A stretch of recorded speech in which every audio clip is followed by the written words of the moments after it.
Hello दोस्तों, पहला प्रश्न देखिए। वह पक्षी जो अपने शत्रु से बचाव के लिए अपना सिर रेत के अंदर ले लेता है, अपने शत्रु से बचाव के लिए अपना सिर है ना उसको क्या ले लेता है, रेत के अंदर ले लेता है। सैंड वाइपर, एमू, शुतुरमुर्ग या कीवी, कौन सा पक्षी है? इसका आंसर आएगा शुतुरमुर्ग। अगला प्रश्न देखिए। बिल्ली की आंखें रात में क्यों चमकती है? अगला प्रश्न दिया हुआ है दूसरा। बिल्ली की आंखें हैं जो रात में चमकती है, क्यों? विशेष लेंस के कारण, टेपिटम लूसिडम के कारण, जीन प्रभाव के कारण या स्पष्ट जानकारी नहीं है।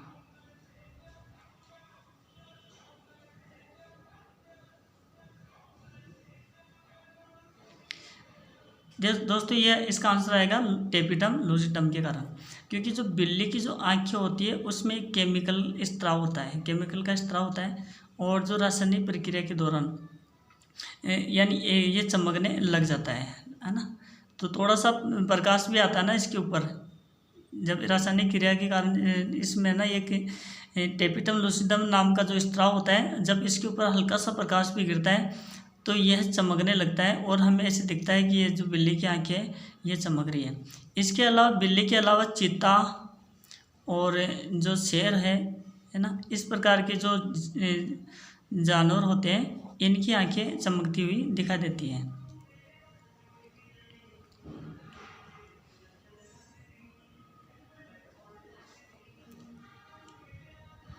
अगला प्रश्न देखिए। हरा प्रोटोजोआ नाम से जाना जाता है, हरा प्रोटोजोआ नाम से जाना जाता है। हरा प्रोटोजोआ नाम से अमीबा, पैरामीशियम, ट्रिपेनोसोमा या यूग्लिना, क्या आएगा इसका आंसर? दोस्तों हरा प्रोटोजोआ ये यूग्लिना है, और ये पैरामीशियम है ना, ये चप्पल के जैसा होता है, तो इसको है ना चप्पल के आकृति वाला चप्पल की आकृति वाला एकोशिक जीव भी कहते हैं। और ये अमीबा, पैरामीशियम और यूग्लिना, ये तीनों के तीनों क्या है, एकोशिक जीव है, एक कोशिका वाले जीव है। ये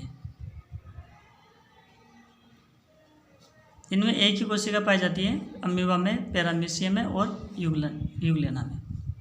अगला प्रश्न देखते हैं। चौथा प्रश्न क्या है? कार्य का मात्रक है जूल, न्यूटन, वाट या डायन? कार्य का मात्रक बताइए। जूल होता है, न्यूटन होता है, या वाट होता है, या डायन होता है?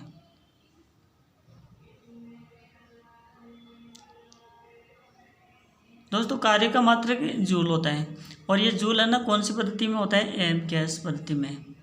एम का मतलब मीटर, के का मतलब किलोमीटर, के का मतलब किलोग्राम, और एस का मतलब second, metre, kilogram, second. M K S पद्धति में इसका मात्रक जूल होता है। अगर आपसे पूछ ले कि सीजीएस पद्धति में इसका मात्रक क्या होता है, तो दोस्तों इसका सीजीएस पद्धति मात्रक इसका अर्ग होता है।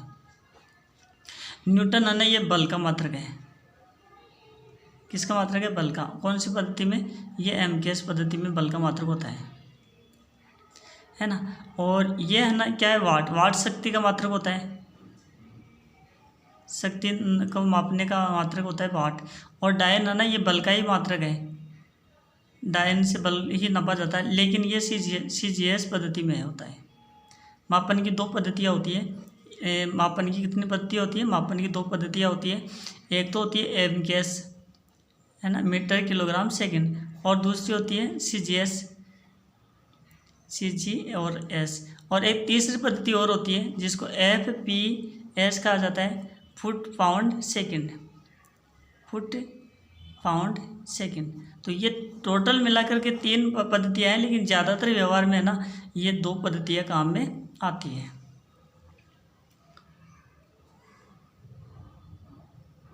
आगे वाला क्वेश्चन देखिए, पांचवा। मात्रकों की अंतर्राष्ट्रीय पद्धति कब लागू की गई है? दोस्तों ये बहुत ही इम्पोर्टेंट क्वेश्चन है, कई बार पूछा गया है एग्जाम में। 1971, 1981 और 1961 और 1991, इनमें से कौन सा आएगा दोस्तों आंसर? मात्रकों की अंतर्राष्ट्रीय पद्धति ये लागू की गई थी 1971 में। अगला प्रश्न देखिए, अंतरिक्ष यात्री अंतरिक्ष में सीधे खड़े नहीं रह सकते, क्यों? अंतरिक्ष यात्री होते हैं ना जो अंतरिक्ष में सीधे खड़े नहीं हो सकते, ऐसे क्यों नहीं हो सकते? या तो ऐसे रहेंगे या ऐसे टेढ़े मेढ़े रहेंगे। आपने देखा होगा कि अंतरिक्ष यात्री ज़्यादातर ऐसे झुके हुए से दिखते हैं फोटो में, है ना, ऐसे सीधे नहीं रह सकते। इसका क्या क्या कारण है? गुरुत्व नहीं होता, वायुमंडल में शांता बल बहुत तीव्रता वाला होता है, या सौर वायु ऊपर की ओर बल लगाती है, वायुमंडलीय दाब बहुत कम होता है।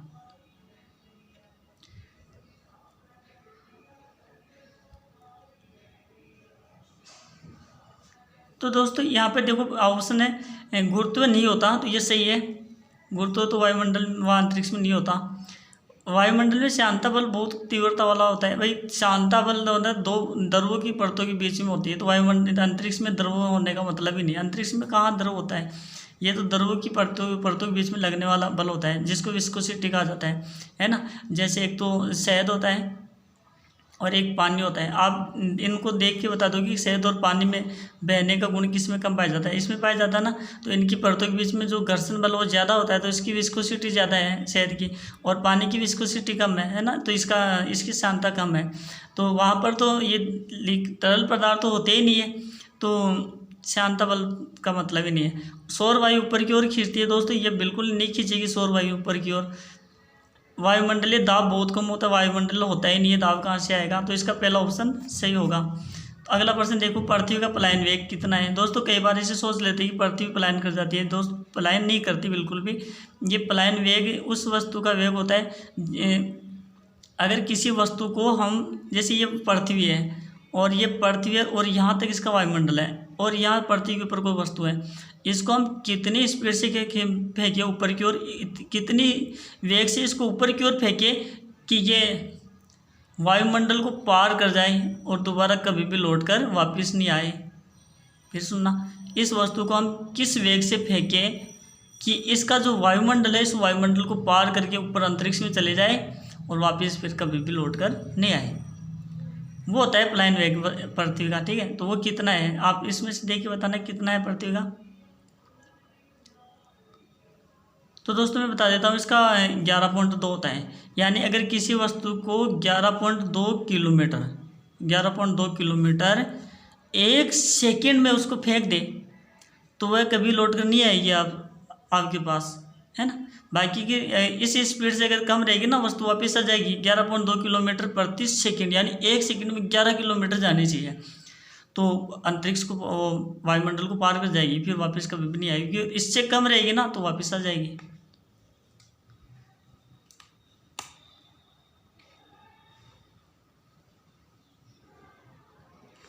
अगला प्रश्न देखो, क्यूसेक क्या मापने का मात्रक होता है? क्यूसेक से क्या नापा जाता है? जल की शुद्धता मापते हैं, जल की गहराई मापते हैं, या जल वेग मापते हैं, या बहाव मापते हैं? तो दोस्तों क्यूसेक है ना, इससे जल का बहाव मापा जाता है। अगला प्रश्न देखिए,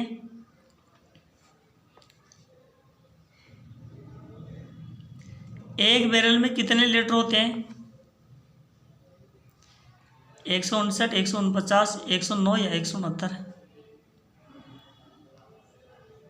एक बैरल में प्रश्न पूछा है, एक बैरल में कितने लीटर होते हैं?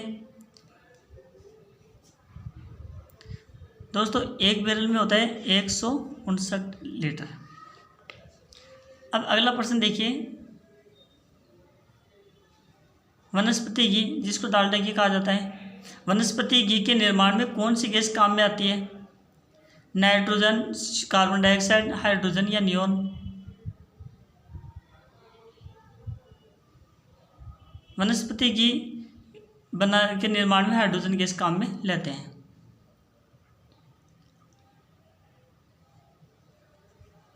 तो दोस्तों आपकी क्वेश्चन समझ में आए होंगे। Thank you.